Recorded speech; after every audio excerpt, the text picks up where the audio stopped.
Mathematics का समांतर श्रेणी का ये सेकंड और फाइनल लेक्चर है। प्रॉब्लम की कोई सीमा नहीं है, प्रॉब्लम की कोई कमी नहीं है, बस इतना समझना है कि प्रॉब्लम कॉन्सेप्ट से बनता है। इसका जो पहला लेक्चर हम बनाए थे उस लेक्चर में हमने आपको nth टर्म ऑफ एपी यानी किसी समांतर श्रेणी के nवें पद का मान हम कैसे ज्ञात करें उस पर आधारित कुछ थ्योरिटिकल कंसेप्ट भी था हमारे पास और उस पर कुछ प्रॉब्लम भी हमने डिस्कस किया था। बिल्कुल सही बात है। आज इस वीडियो में sum of n terms of AP पर हम काम कर रहे हैं, इसीलिए हमने उसको फेज 1 और इसको फेज 2 का नाम दिया है। बहुत ज्यादा परेशान करने वाला ये चैप्टर नहीं है अलजेब्रा का। बस आप अगर शांत और धैर्य के साथ काम करेंगे तो हर सवाल बनेगा, क्योंकि यहाँ तक आने में हमारा दिमाग इतना डेवलप हो जा चुका होता है ताकि हम ऐसे सवाल को बिल्कुल चुटकियों में बना दें। समझ रहे हैं? बात आ रही है ना हमारी? बिल्कुल कोई परेशान होना नहीं है। बस हम आपको कुछ चीजें हैं थोड़ा सा मैं डिस्क्रिप्टिव कर देता हूं और आपको ये एडवाइस करूंगा कि आप इसको लेकिन बिल्कुल इसके फॉर्मूला को ध्यान में रखना, ऑब्जेक्टिव में भी काम करेगा और अगर आपको शॉर्ट आंसर में मामला आता है, इस तरह का सवाल आता है तो वहां भी आसानी से कर लेंगे। सीधे समझ लेते हैं, जो हिंट हम आपको दे रहे हैं उस हिंट पर थोड़ा गौर कीजिएगा और ये 4 सवाल भी है, इसको सॉल्व करके एक मतलब प्लेटफॉर्म तैयार करके आपको दे देंगे जहां से आप एनालिसिस करते रहिएगा सवाल को, क्योंकि बहुत ज़्यादा सवाल बनाने से भी कुछ होना नहीं है। अभी सेलेक्टिव प्रॉब्लम करना है, हम आपको पहले ही बता चुके हैं और बार बार बताते रहते हैं। जैसे समांतर श्रेणी के n पदों का योग, अगर कुछ भी याद नहीं रहे तो ये जरूर याद रहना चाहिए, श्रेणी के n पदों का योग, बस n पदों का योग। इसका जो फॉर्मूला होता है ये होता है Sn इक्वल टू n/2 और into 2a plus n-1 into D. ये बखूबी एकदम मुझे ये पता है कि आपको ये मालूम है, इसमें कोई शक वाली बात नहीं है, लेकिन फिर भी मैं इसको क्यों एनालिसिस करने के लिए सोचा हूं देखा जाए, क्योंकि बच्चे हर तरह के होते हैं। आपके कोई मित्र ऐसे भी होंगे जो पहले सीरियस नहीं थे, अब उनको दिमाग में बिल्कुल हड़बड़ी छूट रहा है कि मेरा तो मैट्रिक का एग्जाम आने वाला है, मैं तो 10th बोर्ड लिखने वाला हूं, अब मेरा क्या होगा। बच्चे व्याकुल हो जाते हैं, इसीलिए खुद से औरों की तुलना नहीं करनी है। मैंने 100 बार आपको बोला है, आप अपनी तैयारी अगर आप इस स्टेज पर हैं तो इसके ऊपर चलिए, उसके ऊपर चलिए, क्योंकि ये ऐसा एग्जामिनेशन होता है जिसमें आप स्कोर मैक्सिमाइज कर सकते हैं या हर किसी एग्जाम में कर सकते हैं। उसके लिए निरंतर एक अच्छी तैयारी, उससे अच्छी तैयारी, उससे अच्छी तैयारी, रिवीजन रिवीजन रिवीजन लगातार करना है। ये देखा जाए n है पदों की संख्या, कितने टर्म है आपके पास, पदों की संख्या, बिल्कुल a है पहला पद, n पदों की संख्या, a पहला पद यानी फर्स्ट टर्म, और d को कहते हैं हम लोग सार्वंतर, या अंग्रेजी में अच्छा लगता है इसको कॉमन डिफरेंस कहते हैं, कॉमन डिफरेंस।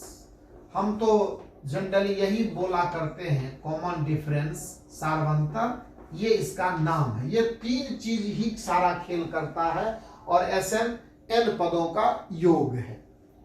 अब जैसे मान लेते हैं एग्जाम्पल में मुझे कहा गया कि प्रथम n प्राकृतिक धन पूर्णांकों का, ऐसे प्राकृतिक संख्या धनात्मक ही होते हैं, उसका योग ज्ञात करें, तो कोई दिक्कत नहीं है। पहला है, सपोज कीजिए 1 + 2 + 3 डॉट डॉट से लेकर के प्लस n पद तक हम चले गए। तो क्या दिक्कत है इसमें? देखिए a का मान हमारे पास 1 है, d का मान हमारे पास 1 है, इसीलिए क्या होगा, आपको इसका फॉर्मूला भी पता होगा, ये होता है n/2 into 2 into 1 plus n-1 और कॉमन डिफरेंस भी यहाँ 1 है, ये हो जाएगा n/2 और इंटू 2 प्लस n-1, तो ये होगा n, ये घट करके n इंटू n+1/2। तो जनरली फॉर्मूला हम लोगों को बताया जाता है कि n प्राकृतिक संख्याओं का योग, आपको ये याद रखना है।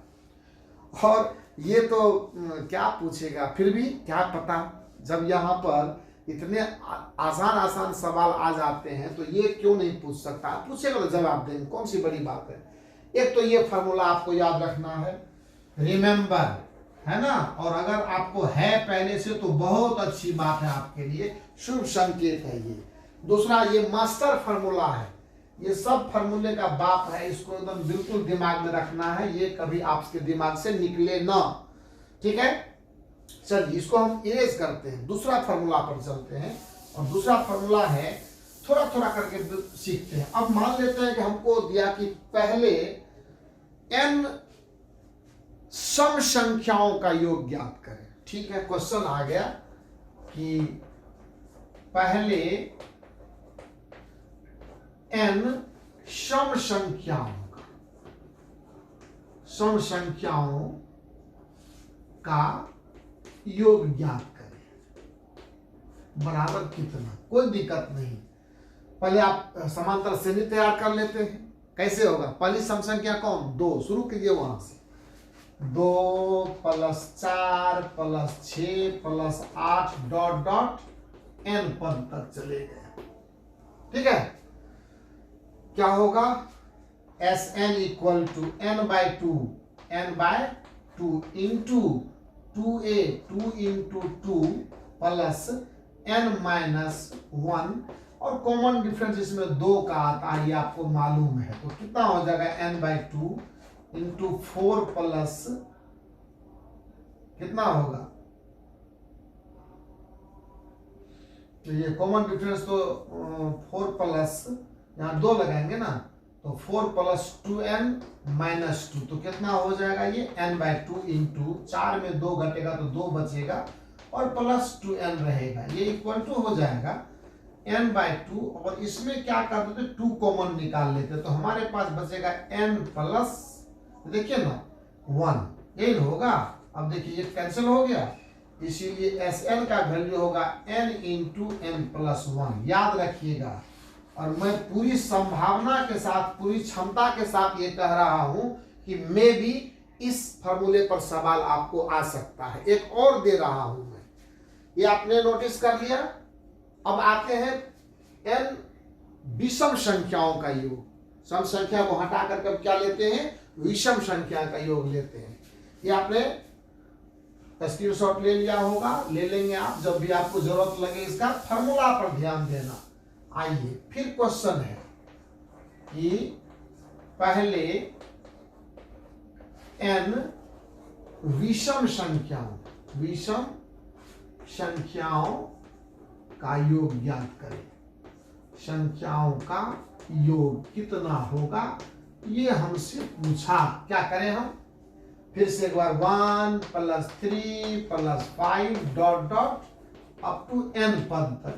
ये आपको सिर्फ दिखा रहे हैं, करना किससे है, उस फॉर्मूला से, जो फॉर्मूला निकल कर आएगा। देखा जाए यहां से, Sn = n/2 into 2a plus n-1 into d। यहां से n/2 लिखिए, और 2 इंटू पहला विषम संख्या मेरा 1 है, और प्लस n-1, और इसमें डिफरेंस कितना होगा, इसमें भी 2 का डिफरेंस आने वाला है, सो होगा n/2 और इंटू 2 प्लस, ये ब्रैकेट हटा दीजिए इसको, 2n और -2 हो जाएगा, तो ये कितना होगा, 2 से 2 मर गया, ये होगा n/2 और इंटू यहाँ सिर्फ 2n बचा। क्या कमाल का रिजल्ट है, देख रहे हैं, n²। अब ये फॉर्मूला, अब देखिए 3 फॉर्मूला आपके पास है। पहला n इंटू n+1/2 दूसरा फॉर्मूला है n into n plus one, पहली n प्राकृत संख्याओं का योग है ना, नेचुरल नंबर्स, दूसरा n सम संख्याओं का योग, और तीसरा ये किसके लिए यूज करेंगे, सम के लिए। ये किसके लिए है, पूरे प्राकृत संख्या के लिए, है ना। और ये किसके लिए होगा, तीसरा होगा n square S n equal to, और ये भी एस एन का ही वैल्यू है। So S n equal to ये एन स्क्वायर किसके लिए, विषम संख्या के लिए। तो एक तरह से मैंने कोडिंग कर दिया, मेरा था कि आपको एक नजर दिखा दूं। ये तीन फार्मूला आपको गेट बाय हार्ट, और चौथा formula S n equal to, अगर मान लेते ये मिस कर जाए तो, हालांकि मिस नहीं करेगा क्योंकि आपका एग्जाम है तो तैयार तो आपको करना है।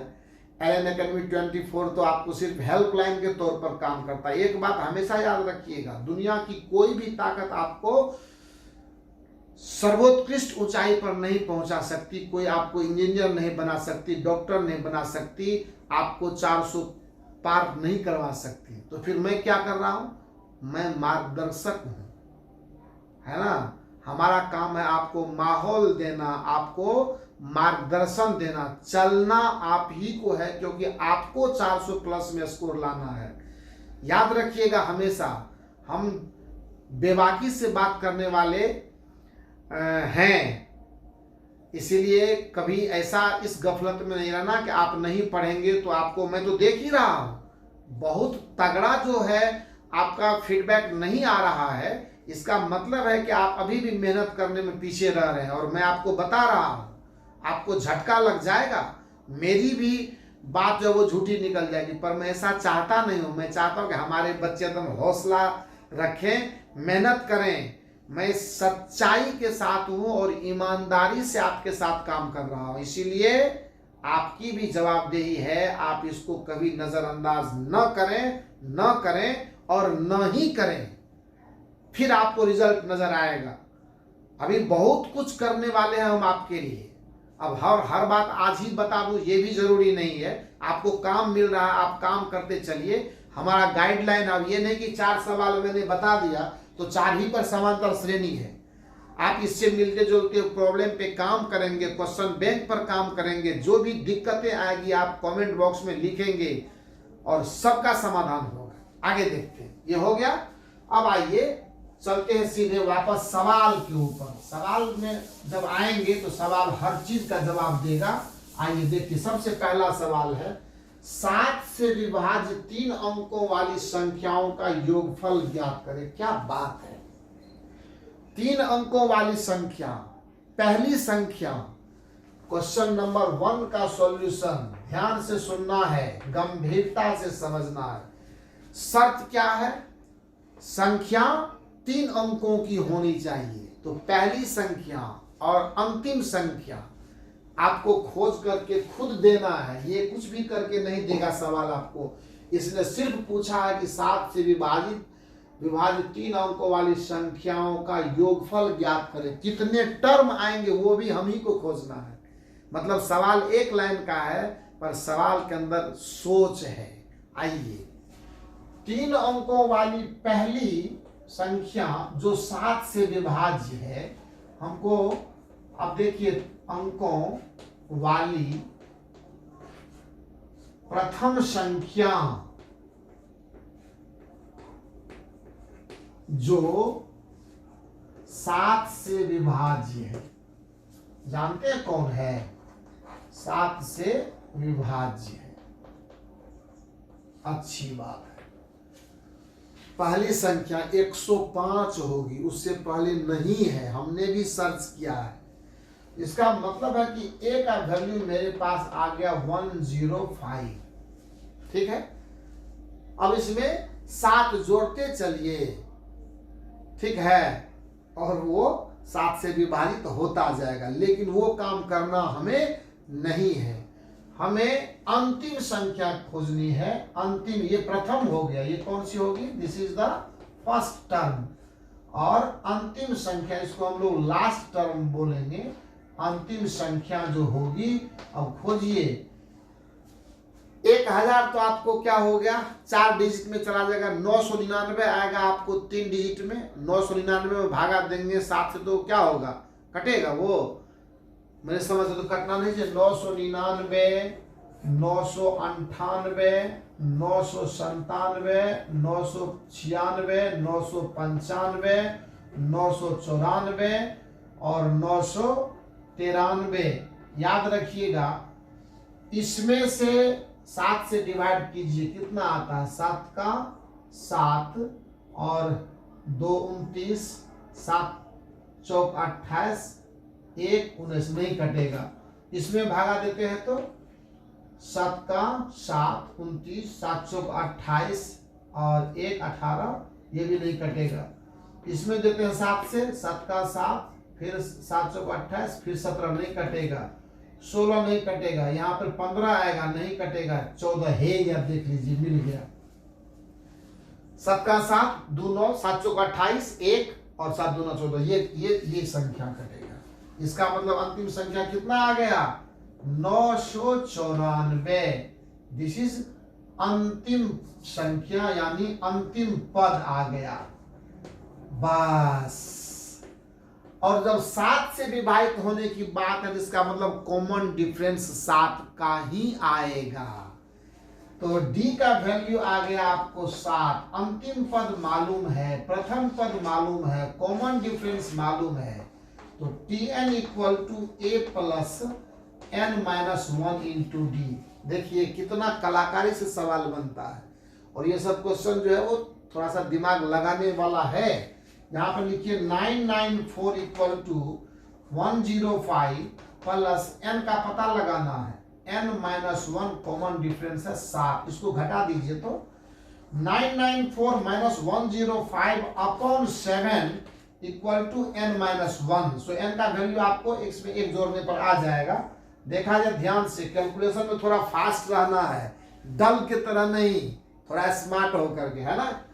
14 में 5 घट गया तो 9 बचा, 3 ये 8 यहाँ रह जाएगा और 9 में 1 गया तो 8 divided by 7 equal to n minus 1। देखिए अब काटते हैं इसको, 7 का 7, 1 18, 7 2 9 14, 4 18, 7 7 49, अब प्लस 1 बराबर n, यानी n का वैल्यू आ गया 128, है ना, प्लस 1, है ना।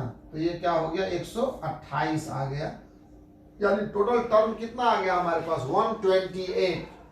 अब क्या कह रहा सवाल, तो बताइए तो, योगफल निकालना है। ये आप देखिए, Sn equal to n by 2 128 बटा 2 इंटू 2 इंटू 105 प्लस 127 गुना 7।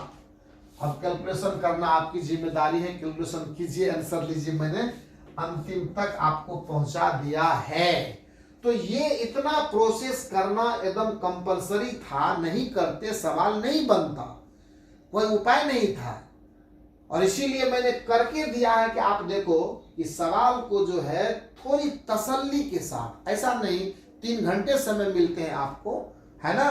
तो 3 घंटे में आप अगर आराम से काम करेंगे तो सारे क्वेश्चन सॉल्व होंगे। इतना कंफर्टेबल एग्जाम तो अभी बोर्ड का हो रहा है कि बच्चा 100 में 100 स्कोर कर सकता है बेटा, उसमें कोई दिक्कत वाली बात नहीं है। और मैं जो कह रहा हूं वो कह रहा हूं। जो मोटिवेशनल स्पीच हमने मैथमेटिक्स के लिए प्रोग्रामिंग आपको दिया था, आप लोगों ने उसको नजरअंदाज किया और वीडियो पब्लिशिंग का टाइम चेंज किया गया है। आज जो ये आज का वीडियो थोड़ा सा लेट हो रहा है, कुछ टेक्निकल गड़बड़ी के चलते कभी कभी हो जाती है, लेकिन उसकी चिंता आप न करें। आपको मिलना है तो मतलब मिलना है, कमिटमेंट है। कभी कभी हो जाती है ना तकनीकी खराबी, कभी नेट काम नहीं कर रहा है, कभी वाईफाई नहीं काम कर, कभी सिस्टम में कोई खराबी आ गई, रेयर केस कभी कभी ऐसा होता है, या कभी ऑपरेटर का तबीयत खराब हो गया, तो ये रेयर केस कभी कभी चलता है। उसके लिए परेशान नहीं होना है। मैक्सिमम तो 99% आपको सपोर्ट मिल ही रहा है टाइम से, और मिलेगा ही। चलिए अब दूसरा सवाल, पहला तो हम लोगों ने कर दिया। अब दूसरा सवाल कहता है कि एक समांतर श्रेणी के प्रथम n पदों का योगफल n का value Sn equal to 4n minus n square, तीसरा और 10वां पद ज्ञात करें। मोटा मोटी ठीक ठाक सवाल है, बहुत क्रिटिकल नहीं है। इसका थोड़ा देख लीजिए, आप स्क्रीनशॉट ले लें। अब देखते हैं दूसरा सवाल क्या कह रहा है। बिल्कुल दूसरे सवाल पर एकदम प्रैक्टिकल बनिए, डायलॉग नहीं। मैं पहले कह रहा हूं कि डायलॉग के चक्कर में फंसेंगे आप बुरी तरह फंस जाएंगे, है ना। बहुत हाईटेक होने की जरूरत नहीं है, नॉलेज गेन करने की जरूरत है। और जहां से अच्छा ज्ञान, जहां से अच्छी सुविधा, जहां से अच्छी आवाज, जहां से अच्छा व्यवहार और जहां से अच्छा कंटेंट मिलता है उस पर ताकत झोंक दीजिए। और मैं मानता हूं कि कितने भी ज्यादा बन रहे होंगे, काम कर रहे होंगे, आपको सबसे बेहतर और सबसे गंभीरता के साथ लेक्चर और कॉन्सेप्ट यहां से मिल रहा है। सो प्रोसीड विथ अस, हमारा टीम आपके लिए सब कुछ करके देगा। दूसरा सवाल कहता है कि एक समांतर श्रेणी के प्रथम n पदों का योगफल। दूसरे नंबर का मैं सॉल्यूशन कर रहा हूं, आप देखें। कुछ नहीं दिमाग लगाना है, Sn इक्वल टू आपको लिखा हुआ 4n माइनस n स्क्वायर। ये बहुत आसान सवाल, थोड़ा ट्रिकी है, बस आसान है। ये कहता है कि तीसरा और 10वां पद ज्ञात करें। तीसरा और 10वां ज्ञात करना कैसे करेंगे? दो तरीका है। तो एक आप 2 पद अगर निकालेंगे, 3 पद अगर निकाल लेंगे, 3 पदों का सम, तो घटा घटा करके जो है ना आपको पहला टर्म भी मिल जाएगा, कॉमन डिफरेंस भी मिल जाएगा और उसके आराम से इसमें डाल करके कर सकते हैं। दूसरा है कि अगर मुझे 10वां पद निकालना है, 10वां निकाल देते हैं और 9वां निकाल देते हैं। 10वां में से 9 का 10 पदों का सम निकाल दिया, 9 पदों का सम निकाल दिया। देखिए पहले समझिए गौर से, 2 तरीके मैंने आपको गिनाए। पहला तरीका ये है कि मैं ये योग है, योग का इक्वेशन है, योगफल का इक्वेशन है। अगर मैं 1 लिखूंगा तो एक पहला पद का योगफल मतलब पहला पद रहेगा। जब मैं 2 लिखूंगा तो पहला और दूसरा दोनों पद मिला के जो योगफल होगा वो आएगा। जब मैं 3 लिखूंगा तो पहला, दूसरा और तीसरा तीनों पदों का योगफल देगा। तो जब 2 पद का योगफल पता है, 2 में से पहला घटा लीजिए तो दूसरा पद निकल गया, पहला तो मालूम ही है। अब 3 में से 2 पदों का घटाइए तो तीसरा पद मालूम होगा। यही एक पैटर्न, एक तो ये हो गया। दूसरा यह है कि पहला पद में निकाल लिया हूं, दूसरा पद में निकाल लिया हूं, मैं तीसरा भी निकाल लूं तो पहला टर्म मालूम है, कॉमन डिफरेंस मालूम है, और कौन सा पद उनको चाहिए वो बोल ही दिया है। तो Tn equal to a plus n minus 1 into d पर आराम से सवाल निकल जाएगा। तो दोनों तरीका में से जो आपको अच्छा लगे कर सकते हैं, मेरा काम है बताना। अगर मैं n इक्वल टू 1 लेता हूं तो मुझे T1 मिलेगा, सॉरी S1 मिलेगा, जो बराबर हो जाएगा ये 4 और माइनस 1 इक्वल टू 3। ये मिल गया आपको, पहला पद मिल गया। जब मैं n इक्वल टू 2 लेता हूं तो मुझे S2 मिलेगा, ये होगा 4 गुना 2 और माइनस 2 का स्क्वायर। ये होगा 4 दूना 8 में से 4 घट गया तो 8 घटो 4 इक्वल टू 4। ये वैल्यू है आपको T1 प्लस T2 का, 2 पदों का योग निकाला आपने। अगर आप n इक्वल टू 3 लगाते हैं तो S3 का मतलब हो गया 4 गुना 3 माइनस 3 का स्क्वायर। ये इक्वल टू हो जाएगा 4 तिहाई 12, 12 घटो 9 इक्वल टू 3। ये हो गया आपको T1 plus T2 plus T3 का वैल्यू। मुझे लगता है यहीं से मेरा काम हो जाएगा, कोई दिक्कत नहीं। T1 का मतलब ये हो गया आपको A का मान, पहला पद निकल गया। ये क्या हो गया, पहला पद। थोड़ा सा दिमाग को चौकन्ना रखना है। अब मेरे पास T1 प्लस T2 की वैल्यू है, 2 पद का वैल्यू है, उसमें पहला पद मालूम है, तो दूसरा पद क्या होगा बताइए तो। T1 का मान कितना आ गया है 3 और T2 का वैल्यू हो जाएगा S2 माइनस S1, होगा ना। 2 पदों का योग, उसमें से पहला पद का योग घटा दे, ये इक्वल टू हो जाएगा 2। S2 का वैल्यू मेरे पास कितना है 4 और पहला पद कितना है 3, तो 4 घटो 3 बराबर 1। ये हो गया दूसरा पद। तो पहला पद 3 आया, दूसरा पद 1 आया। T3 का वैल्यू होगा S3 माइनस S2। S3 मेरे पास है कितना 3, S2 है मेरे पास 4, ये आ गया -1। अब देखिए पहला पद 3, दूसरा पद 1 और तीसरा पद -1। बताइए, ए का वैल्यू पता चल गया, इसके बाद और होगा अपना। अब इसमें से घटाइए, दूसरे पद में से पहला पद घटाइएगा तो आपको क्या आएगा, ए, और डी का ए का मान आपको 3 आ गया, और डी का वैल्यू कितना आ जाएगा, डी का वैल्यू आएगा -2 आएगा ना। 1 घटो 3 -2 हो गया। कोई जरूरी नहीं है पापड़ बेलने का। इसका निकालना तीसरा पद, तीसरा तो यहाँ निकालिए दिए थे, T3 का वैल्यू यहाँ पे 1 आइए, -1 आ ही गया है। एक आंसर यहाँ क्लियर है। और सिर्फ आपको 10वां पद, कोई दिक्कत नहीं, ए और डी मालूम है, इसीलिए T10 = A + 10 घटो 1 × D।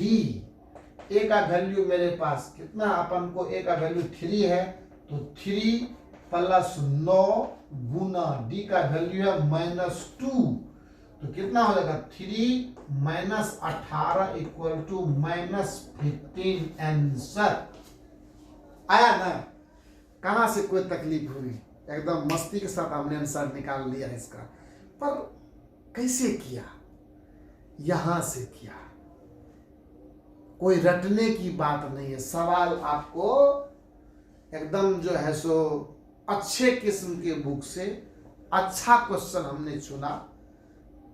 जहां तक मुझे लगा, क्वेश्चन की तो कोई सीमा होती नहीं है। आप देख रहे हैं कि हम भी दिमाग से ही बना रहे हैं, आपके सामने की बात है।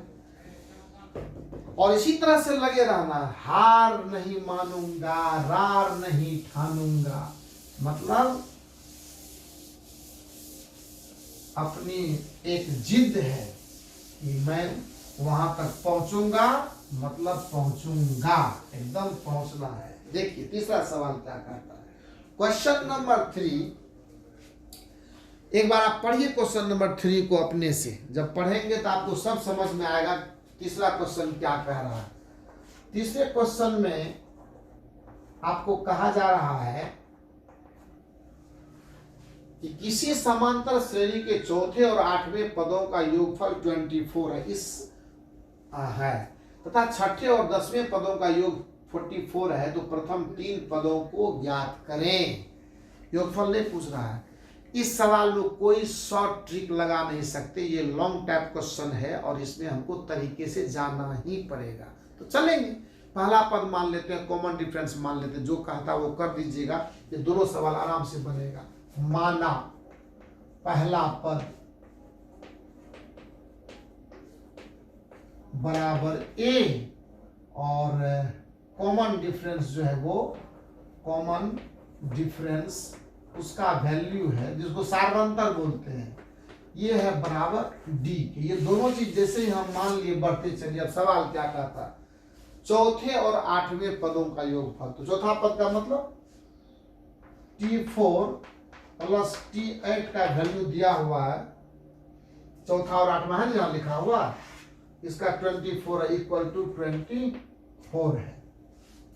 T4 का मतलब A + 3D। अरे भाई साहब, Tn = A + n-1 × D, ये तो फॉर्मूला है, यूज करिए इसका, तो मजा लीजिए। क्या प्रॉब्लम है, क्या होगा बताइए।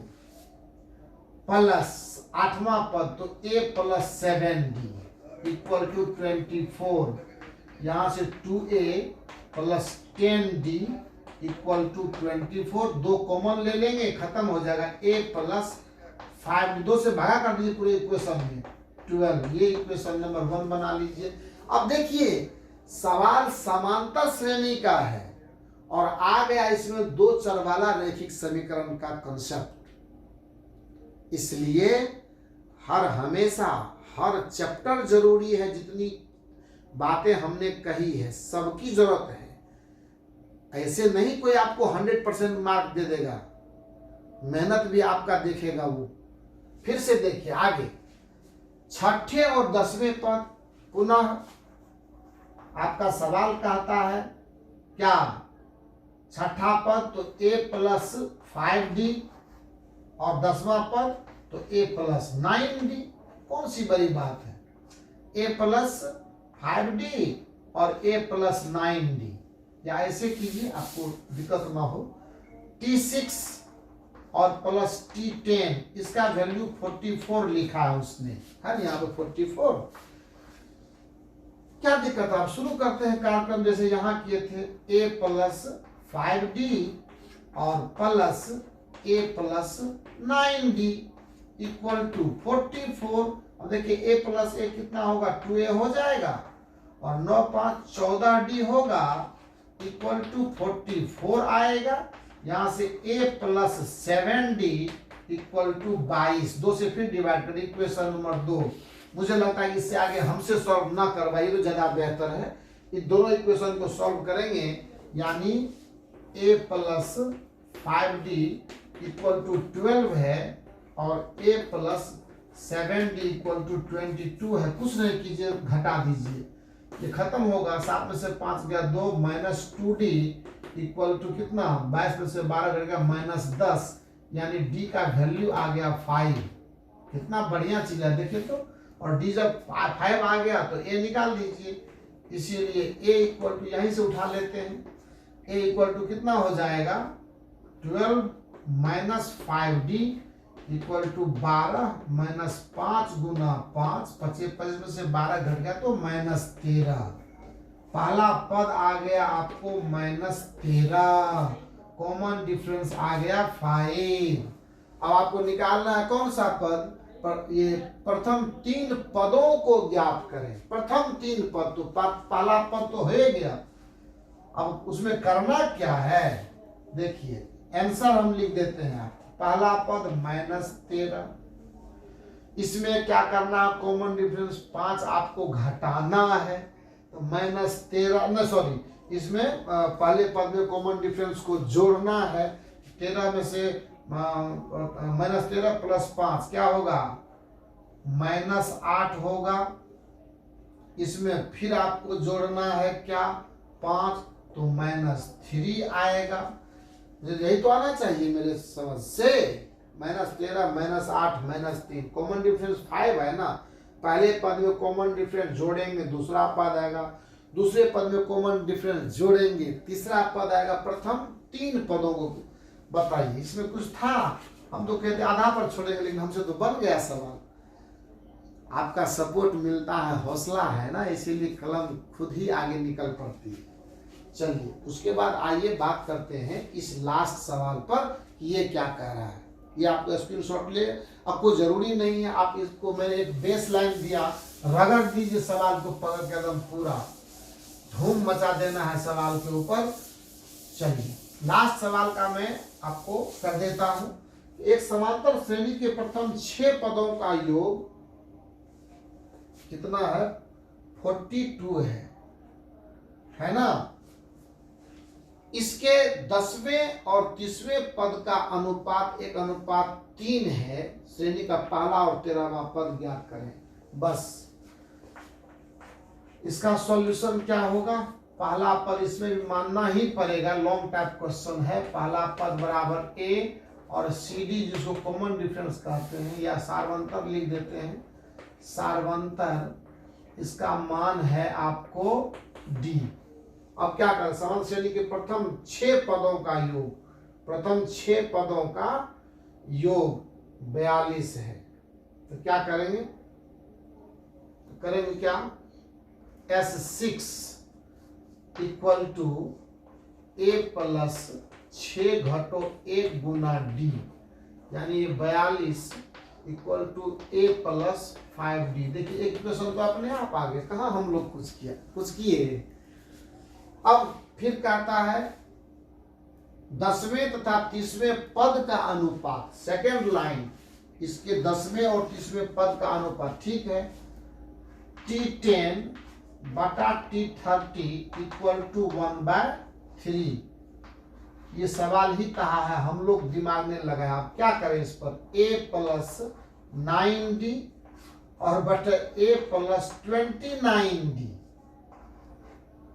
है ना, यही ना 10वें और 30वें पद है ना, 10वें और 30वें पद का अनुपात इक्वल टू क्या करेंगे, 1/3 कर देंगे। अब क्रॉस मल्टीप्लीकेशन करके दूसरा इक्वेशन मिल जाएगा, दोनों को कर देंगे तो 3 into a plus 9d equal to a plus 29d।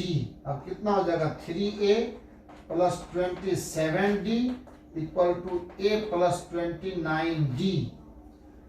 चलिए सबको ले आइए इधर, देखते हैं जो होगा देखा जाएगा। ए और डी के बीच रिलेशन तो कम से कम आ जाएगा। 3 में से 1 घट गया तो 2a, इसको भेज दीजिए उधर equal to 29d minus 27d। ये तो 2d आ गया यार, यानी बेहतरीन सवाल पकड़ में आ गया। ये आपको 2a का वैल्यू 2d, इसीलिए यहां से क्या मिला, यहां से मिल गया कि a बराबर d। वाह, इक्वेशन नंबर दूसरा। तो हम जो चाहते थे नहीं बनाना, लेकिन सवाल तो बन गया। एक से क्या मिलेगा बताइए, 42 इक्वल टू a का मान d के बराबर है, कोई बात नहीं है, d प्लस 5d यानी 6d, यानी 6 7 42, d का वैल्यू आ गया 7 और d का वैल्यू 7 तो a का भी वैल्यू 7।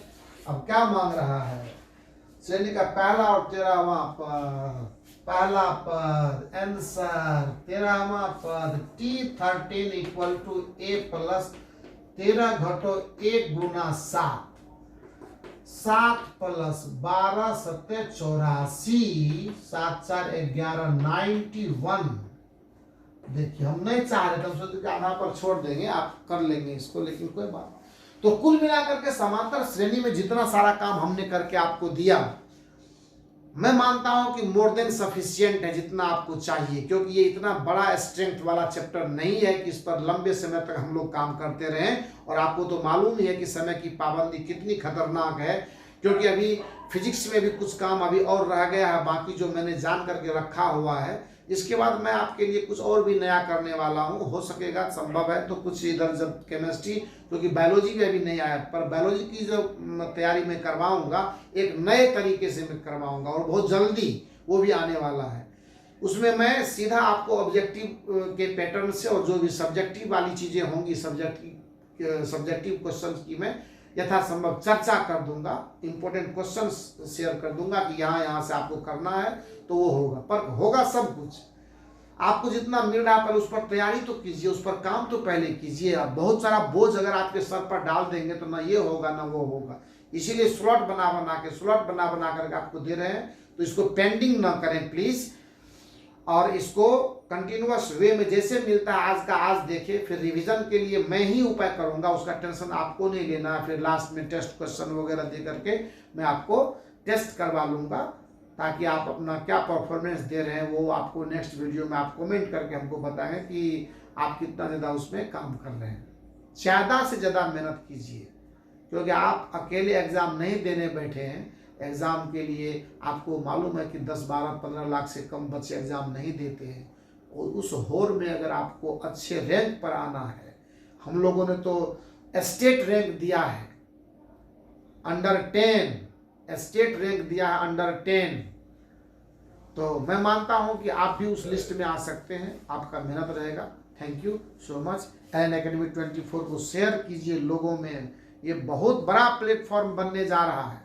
हमारी टीम बहुत ज़बरदस्त मेहनत कर रही है, इसलिए आप इस चैनल को जितना ज़्यादा सपोर्ट करेंगे आपका भला होगा। Thank you so much.